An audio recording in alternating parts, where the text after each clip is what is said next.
Welcome to my January 2021 monthly setup. This month's theme is going to be Gothic literature. So let's get started. My cover page features a raven and a quote. It's inspired by Edgar Allan Poe and his poem, The Raven. The quote says, "Deep into darkness peering, long I stood there, wondering, fearing, doubting, dreaming dreams no mortal has ever dared to dream before." The cover includes a picture of a raven with a red eye standing on a branch with the moon in the background covered by clouds. And next to it is a really good quote from Dorian Gray, which is also by Edgar Allan Poe: "To define is to limit." To ink my cover page, I just used a Micron Fineliner 0.8 and a Tombow brush pen in black and yellow and a kind of darker, more orangey type yellow, along with a super tip.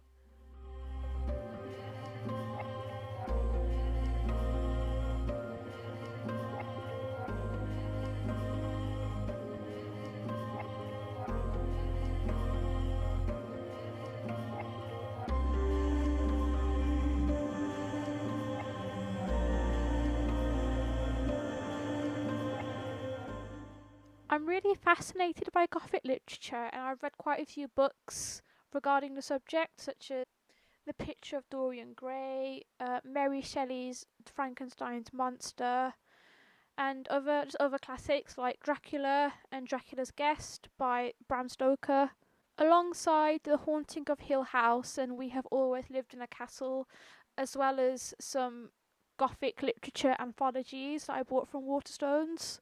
I've written January in like a Gothic kind of font, and then for every quote I've started it with a box around the first letter to kind of symbolise the beginning of a new chapter, like in a fairy tale how you'd see an intricately designed box and a capital first letter at the beginning of every chapter or every story. That's kind of more of a fairy tale type feature, but I thought it worked well, and I have seen it in a few Gothic books before, so I think it's okay.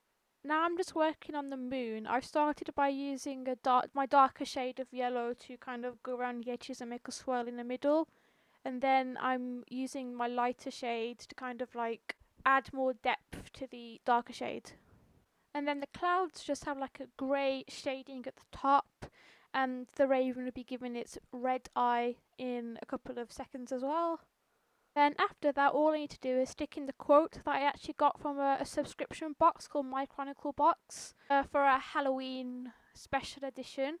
I also got a book and some stickers with it, and my candle that I'm using now, it's a Merry Shelly themed candle and it smells quite nice. I'll probably stick some washi tape over it as well at some point because I'm obsessed with washi tape, and I have a few that will fit this theme.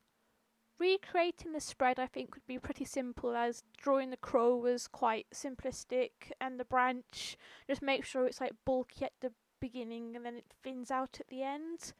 And then the moon wasn't too bad, it's just a circle with a few gaps in it to represent the illumination. If you don't know who Edgar Allan Poe is, I suggest reading up on him a little bit, as he's quite interesting.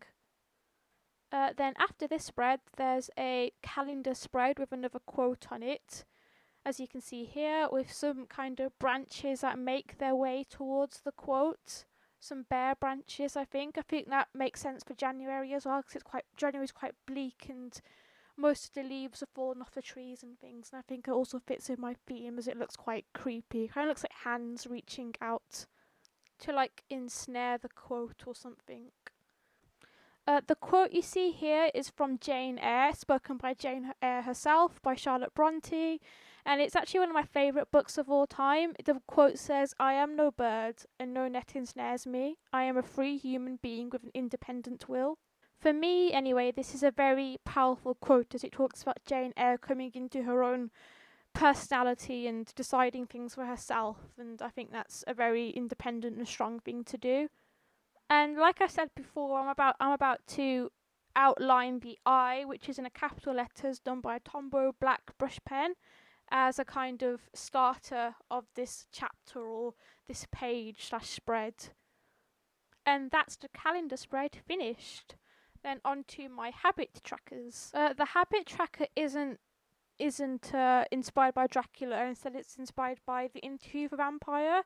It's a vampire Lestat, and well, it's just an interpretation of a creepy vampire. But I've used a quote from the vampire Lestat, and there's a few bats dotted around, and the bats hold up the calendars for my habit trackers, which are revision, art, and bullet journaling, to make sure I actually do and fill in my journal every day. So I'm just using a black and red Tombow to finish my vampire.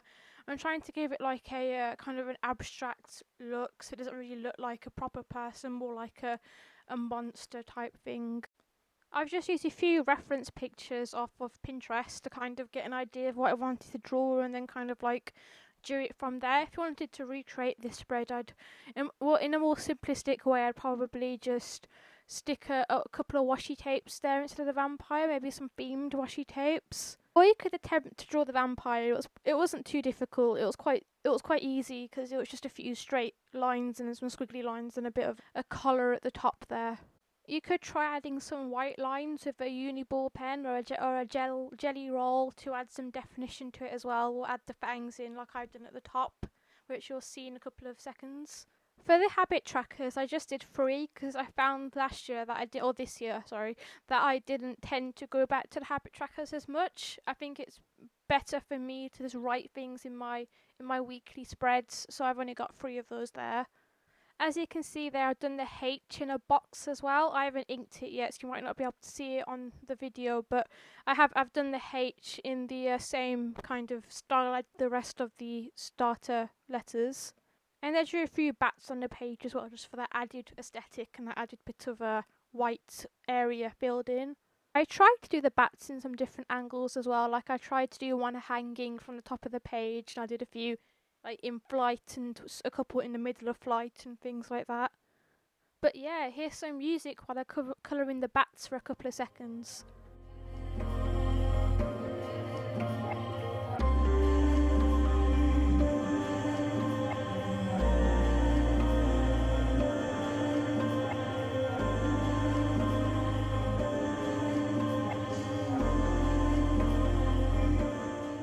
I really think the bat at the top of the page looks a bit weird. I kind of tried to draw it with its wings wrapped around it, but it just kind of looks like a blob, so oh well. I hate that some of the bats in the pen smudged a little bit here and there, but I guess it just adds to the kind of aesthetic in a way.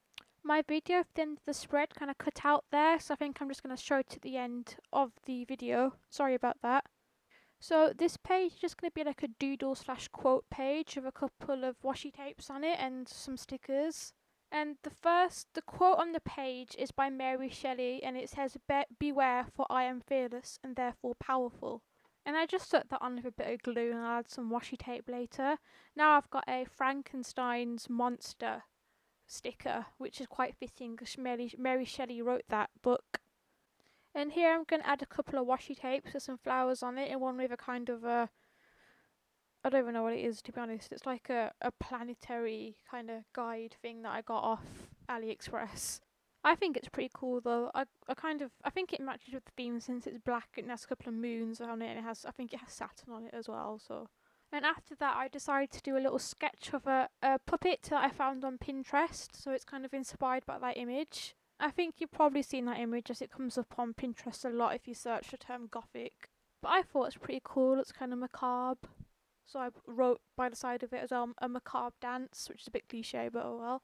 And then I'm just going to quickly ink it with my Micron 0.8, which is, by the way, my favourite size of a micron because it's just so easy to work with.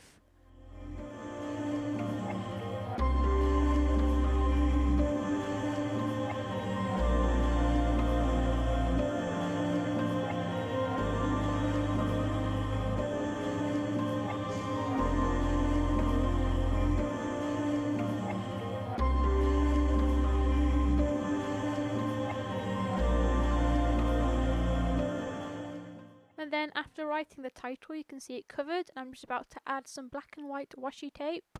And that's my macabre doodle page finished. And I think it looks pretty cool. Let me know what you think in the comments. And next you've got my playlist spread, which is the last spread of this setup, and it's going to feature a little haunted house, and some washi tape and maybe a couple of stickers. The haunted house is modelled after The Haunting of Hill House by, I think it's Shirley Jackson or something her name is.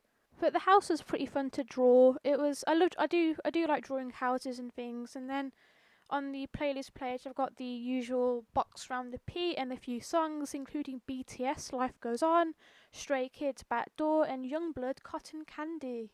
I thought of maybe adding some creepy songs to the playlist, but I don't think that would make sense because I haven't been listening to any creepy songs recently. Maybe a bit of My Chemical Romance, but that's it. It's not really creepy though, is it?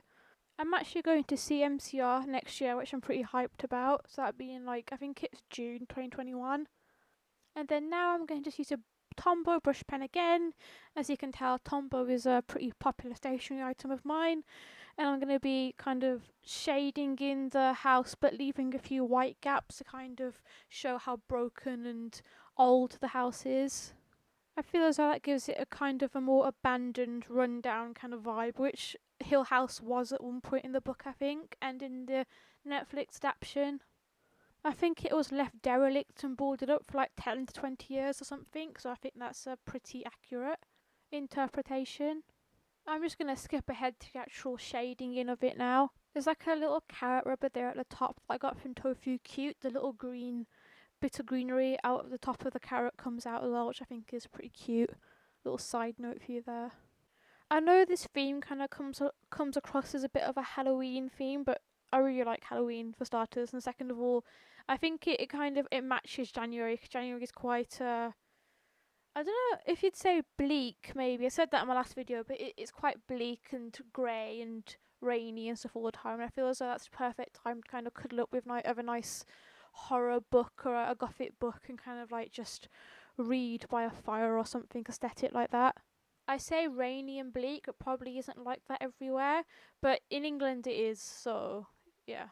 As you can see, like I said before, I left a few white gaps. I'll say a few, but I left a lot of white gaps to kind of represent tiles that have fallen off or bits of rubble that's blocking things, or just a derelict kind of abandoned and kind of sad house. Pretty fancy house too. It's got a little balcony and a whole tower thing going on. It's kind of like a castle in a way. Oh, and I thought it'd be pretty creepy to add some glowing windows, because if you've read The Haunting of Hill House or you've seen TV show, you'll know that I think the house itself is alive, isn't it? A bit like the hotel from The Shining, and it lights itself up when people come inside. So I thought having lights on and being abandoned at the same time was a pretty scary idea. And I also added a few grey tones in just to distinguish the balcony and the pillars that hold the balcony up and the door as well, so I didn't want it all to be black and yellow. And my camera's not been very good. Again, the playlist bit has been cut out, or me drawing the playlist bit has been cut out, so I'm just going to skip to the end of the video and show it as a bit of a flip through at the end. And here is a little flip through of all my spreads. I'll be doing my weekly spreads in a separate video. Thank you for watching. Please consider commenting and subscribing, and I'll see you next time.